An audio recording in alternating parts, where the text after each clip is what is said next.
Hello and welcome to today's video. The topic is the famous Antonov Design Bureau. From humble beginnings designing gliders and biplanes, to eventually building and operating one of the largest and heaviest aircraft in history, we will look at the man himself, the history of the Bureau, and some of their most notable aircraft.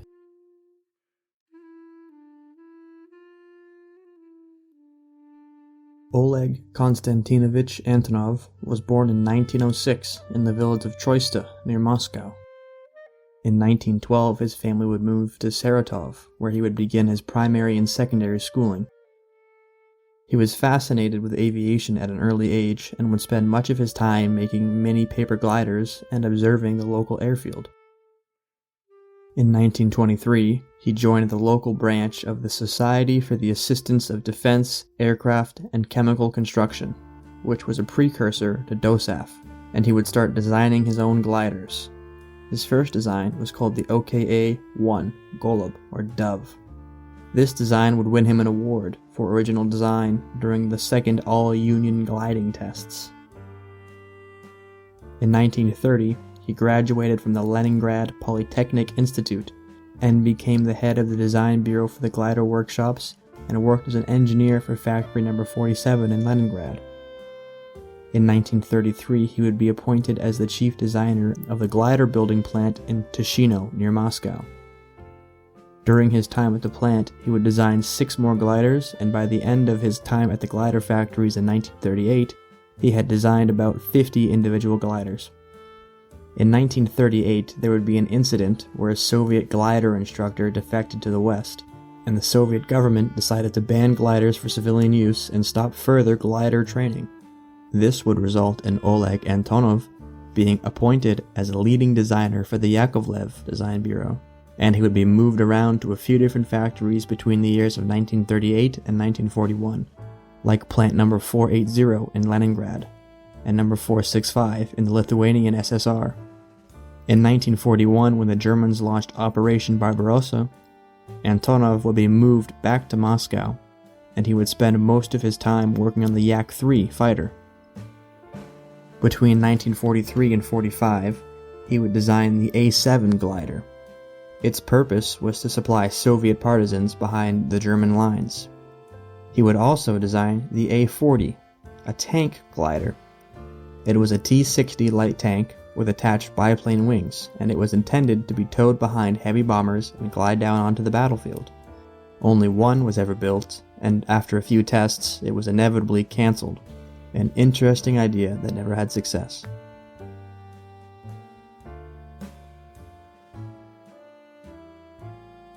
Following the end of the Second World War, Oleg Antonov requested to be allowed to work independently. And starting from the 31st of May 1946, he became head of the Antonov Design Bureau, and the factory was set up in Novosibirsk, a city in central Russia near Kazakhstan. At this factory in Novosibirsk, he would design his first prototype aircraft, the SKH-1, which would mature into the Antonov An-2. The An-2 would take its first flight on the 31st of August 1947. This biplane would become one of the most mass-produced and longest-living airplanes ever. There are still some in service today. When the An-2 was accepted for mass production, it was decided that it would be manufactured in Kyiv, the capital of the Ukrainian SSR. The move to Kyiv would take some time though, and the Bureau would have to pretty much start from scratch. It would finally make it to Kyiv and get set up in 1952.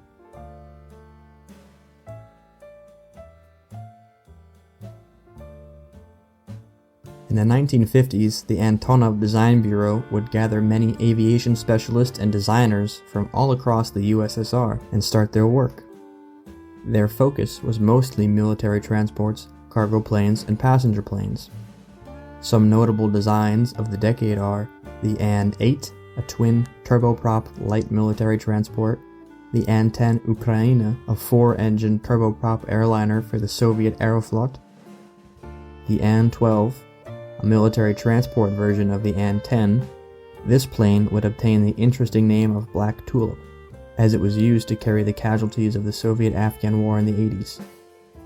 And the An-24, a twin turboprop passenger airliner.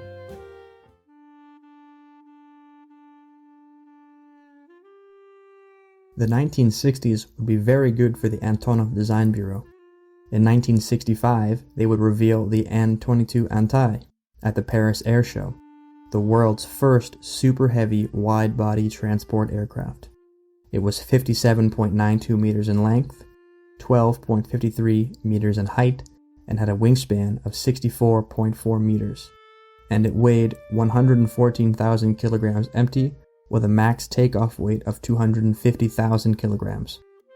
The aircraft would eventually set 41 world records, and to this day is still the largest turboprop aircraft ever built. They would also develop other designs in the 1960s that were very popular, like the An-30, a military aerial reconnaissance version of the An-24, and the An-26, a military transport aircraft also based on the An-24. In the 1970s, Antonov would become the main designer of military transport aircraft, and they would continue to update and modernize existing designs.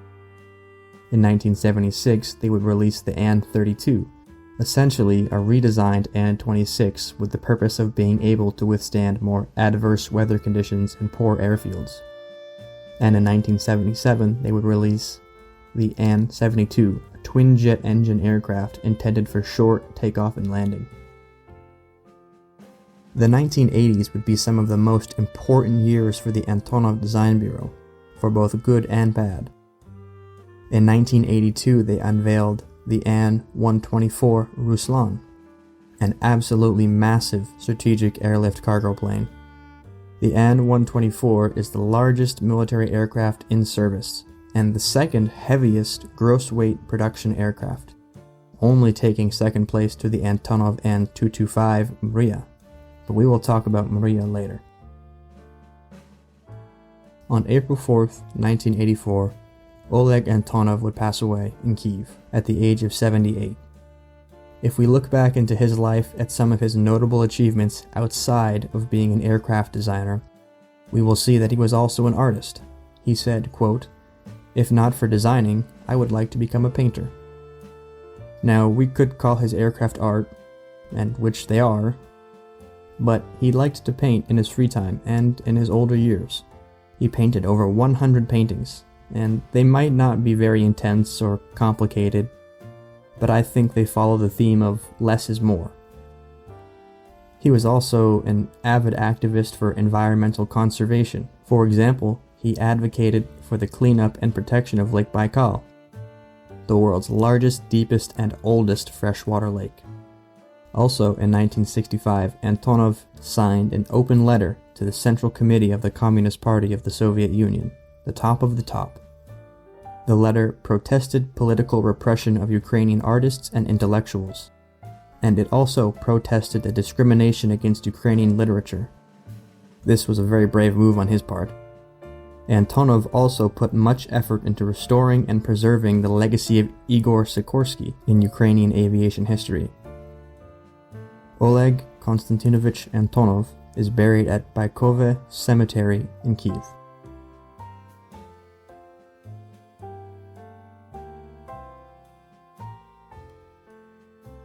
Following the dissolution of the USSR in 1991 and an independent Ukraine, Antonov Design Bureau was retained as a state-owned company due to it being considered a national strategic asset. Antonov started to enter the free market in the mid-90s. They started to market older Soviet airplanes and newer designs for sale to many countries outside of the post-Soviet sphere of influence. Some of the newer designs are the An-140, a twin turboprop regional airliner first flown in 1997, and the An-148 and An-158, a twin jet engine regional airliner first flown in 2004. The main difference between the 148 and the 158 is the 158 has a longer fuselage to accommodate more passengers. During this period, they would also receive many orders to modernize existing aircraft, like An-2s operated by Azerbaijan, Cuba, and Russia.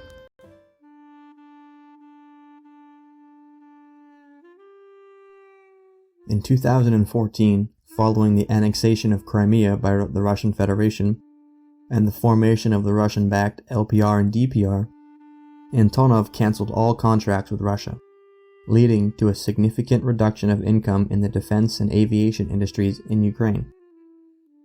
Although Antonov has slowly been recovering from the loss of income from cutting ties with Russia by entering different markets such as the Persian Gulf region and attempting to establish old ties in various countries like India.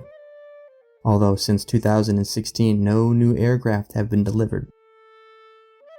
In June of 2016, Ukroboronprom, Ukraine's state defense industry, announced the creation of the Ukrainian Aircraft Corporation, ultimately combining all aircraft manufacturing enterprises, including the assets of Antonov, into a single group. Although I should say that Antonov still operates as an individual company. Antonov also operated two airfields in the Kyiv region, the Svatoshin airfield inside of the city, which is part of the serial production plant, and the Hostomel airfield, Antonov's main airfield for cargo operations, although the Hostomel airfield has been severely damaged as a result of Russia's invasion of Ukraine.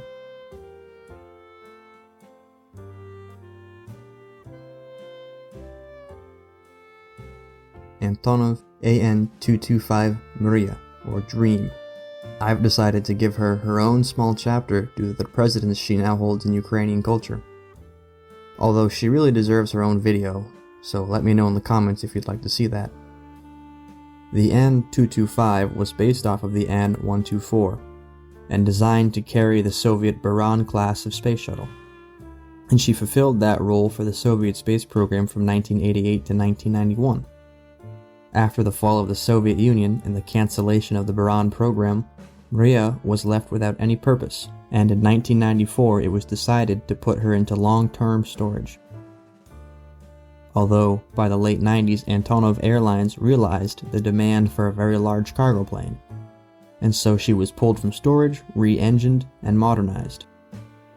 Mriya would become a workhorse for Antonov, transporting massive things like locomotives, wind turbines, and large amounts of food and humanitarian aid. Unfortunately, Mriya would meet her untimely end when the Russian Federation launched their full-scale invasion of Ukraine. Early on February 24, 2022, Russian VDV forces flew in low over the north of Ukraine towards Hostomel airfield. Heavy fighting would occur over the airfield in an attempt to prevent a Russian capture and the eventual airlift of heavy equipment to advance on Kyiv. Although the Russian forces would eventually capture the airfield, it came with significant losses of their VDV forces. And local Ukrainian forces destroyed the runway before they could capture it, so it could not be used. During the occupation of the Kyiv region, drone footage and photos started to emerge, and on April 1st, 2022, it was confirmed that Mriya had been destroyed during the assault on the airfield, murdered at the hands of the Russian Federation. In May of 2022, President Zelensky announced the intention to salvage and eventually rebuild Mriya, using the second airframe that was never finished, and dedicate it to all of the fallen Ukrainian pilots of the war. And that's why I think this plane is so special. I believe she represents the Ukrainian dream, to sort of fly free, if you will. And the Russian Federation attempted to destroy that dream, and they are still trying to. But no matter how hard they try and how much damage they actually do, we will eventually rebuild our dream.